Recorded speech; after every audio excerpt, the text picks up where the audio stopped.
is more abstract. Whatever the hell this is. Or that last video you did where you screamed at that bag. No, it's a Triad looking knife, so people want to make sure that it can do this job, because this is, something that is awful. Something that people often need to do, this sort of work. This is hard use, hard work, good work knife. Well, here we are, all locked in once again, to hear about something none of us need, from a guy none of us like. Yeah, pretty tough, huh? Your family doesn't love you.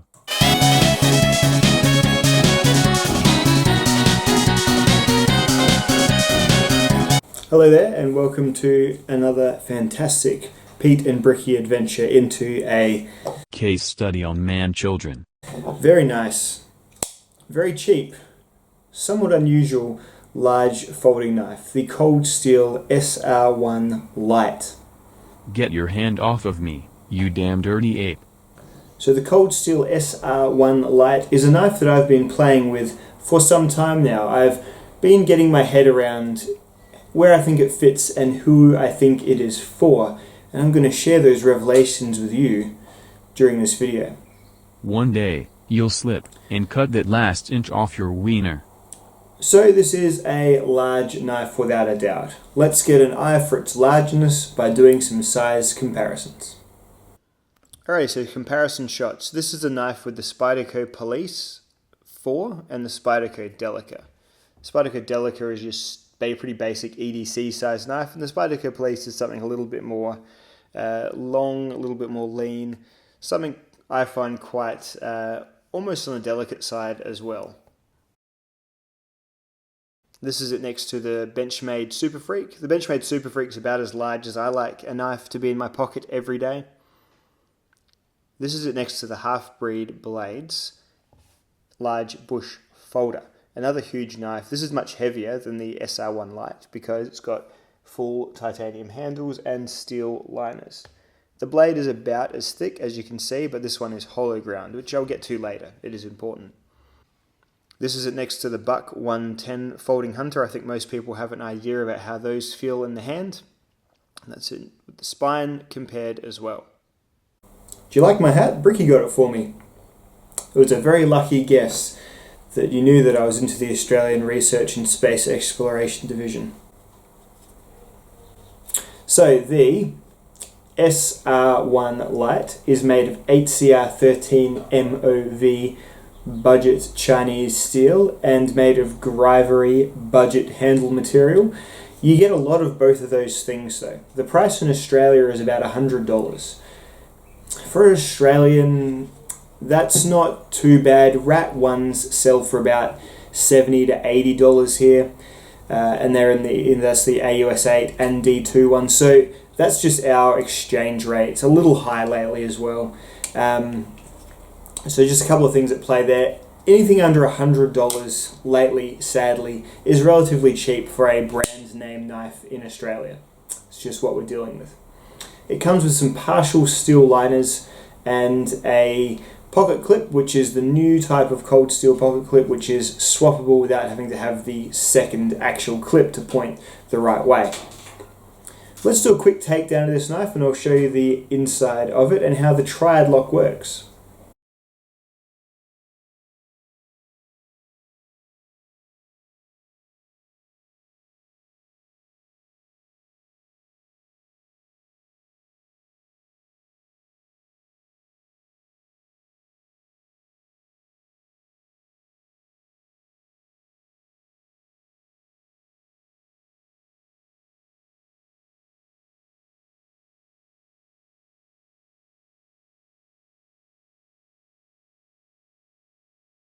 Alright, so this is the Triad lock assembly here, which makes the knife rather strong. As you can see, it's secured to the frame by a relatively sturdy pivot there, or so is kind of the pivot for the lock bar, and then this spring pointing upwards keeps the tooth here pressing down into this locking assembly area.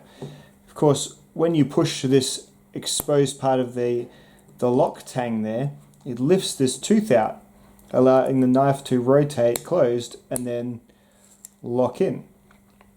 What makes the Triad lock so resistant to things like shock is this second pin here.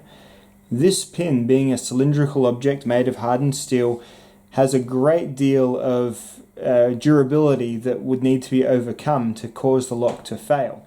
The pinch between this locking tooth and this part of the blade, and of course the extra contacting surfaces here and even here, make it so a lot has to go wrong for this knife to be shaken shut, even through having things like its spine wailed on with a mallet or with a stick or anything like that, making it one of the strongest locks.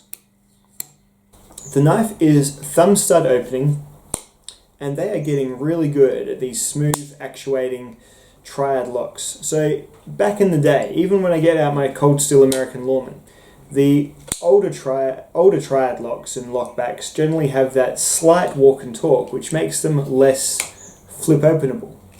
Flip openable. Rest in peace, English language. Tiny bit of wrist still required, but really they're getting smoother and very, very nice. And this is on the budget version. I remember the SR1, I used to remark that it was a very smooth, larger knife, and it's cool to see that even though they're using Teflon washers and Grivery and pretty basic materials, they've still got some nice smooth machining going on the moving parts to enable you to whip it open pretty nicely. With regards to closing it, you can place your finger right there. No lower, right there. See that? Take a quick photo if you're going to do it, and give the knife a shakedown. Your finger will catch the tang, but it's a bit close. So you can also use the pants closure method.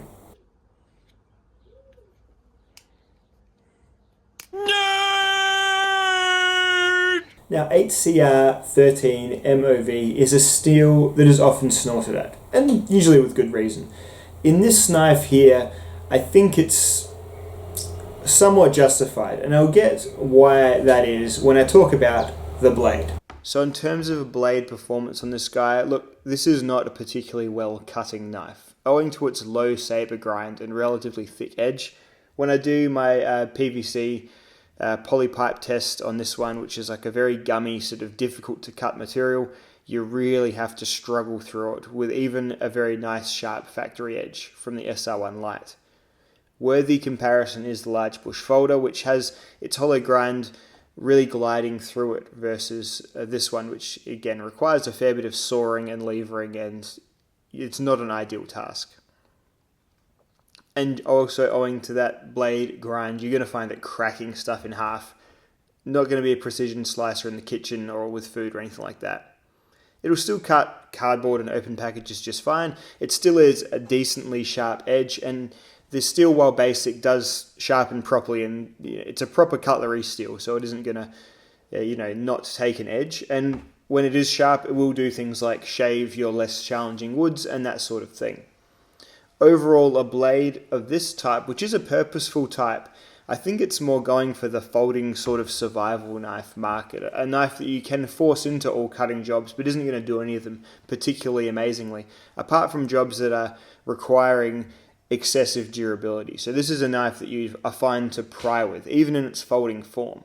It's got a nice big pivot, and of course the Triad lock is one of the more shock resistant locks, so you can do a bit of light hammering, bit more maneuvering into demolition or destructive tasks over most other folding knives. If I was to compare this versus a large bush folder in terms of durability, this would be the one that I would suggest would be able to hold out against a fair bit more abuse, let's say.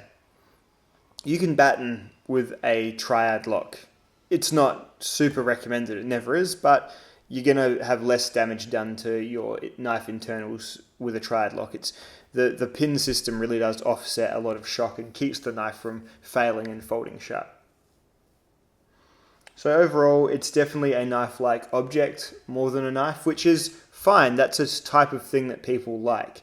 If you're in a job where you just obviously, don't have every tool available to you, and sometimes you need to separate something or pull something apart or get into somewhere, then the SR1 Lite, especially owing to its price, is probably a really great choice for something like that.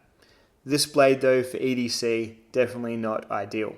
So overall, it's a big chunky knife that I think is made for certain purposes that aren't really in line with what an EDC type nerd like me is after.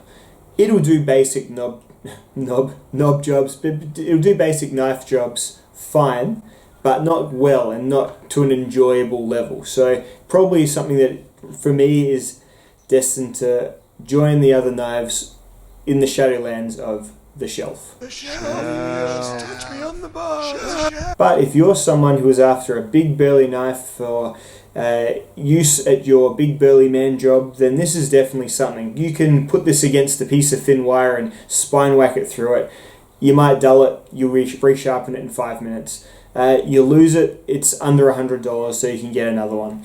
It's probably not going to fall out of your pants pocket because the pocket clip's going to hold it there, but it is somewhat replaceable, somewhat immune to that sort of level of fussing over your more expensive knife. So it does definitely serve a purpose. It's a really well-made object. They've always had good construction at their Taiwan factories in cold steel, so it's very well put together. It's just whether or not it's for you or not.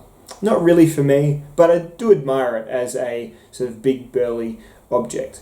In terms of, say, the large knife market, big old knives like this and the half-breed blades, they're more curiosities to me. I think as a knife guy, it's important to experience a couple of big old Medford-sized sort of chonky boy knives. Maybe they'll be for you. Maybe this will give you the kick that you need to really enjoy carrying one of these every day. You might be. I know a lot of guys really do carry these knives. Totally cool. Not quite for me, but definitely a point of interest. And I think really if you were going to buy an SR1, I'd probably buy this one over the more expensive sort of $259-ish, I think, for the S35VN SR1. I would wager that you would use this on jobs that are probably going to dull even an M390 edge relatively quickly, because you're probably going to use it for things that are almost verging on improper knife use. I think that's what they're making it for. And so I think, therefore, with the exception of maybe a slight loss of lateral durability due to having not full liners, this is probably the SR1 to get if you're after this model, because I don't think the steel really matters as much, and I don't think the handle really needs to be anything nicer than Grivory. It's a true sort of utility tool for someone if you have the utility for it, which I don't really. So anyway guys, hope you've enjoyed. What do you think about this knife, Bricky? I think when you are an old man, and your grandchildren ask what you used to do on YouTube, you will be too embarrassed to tell them, and just say nothing important. Food for thought nonetheless. Alright guys, see you in the next video. Bye bye now.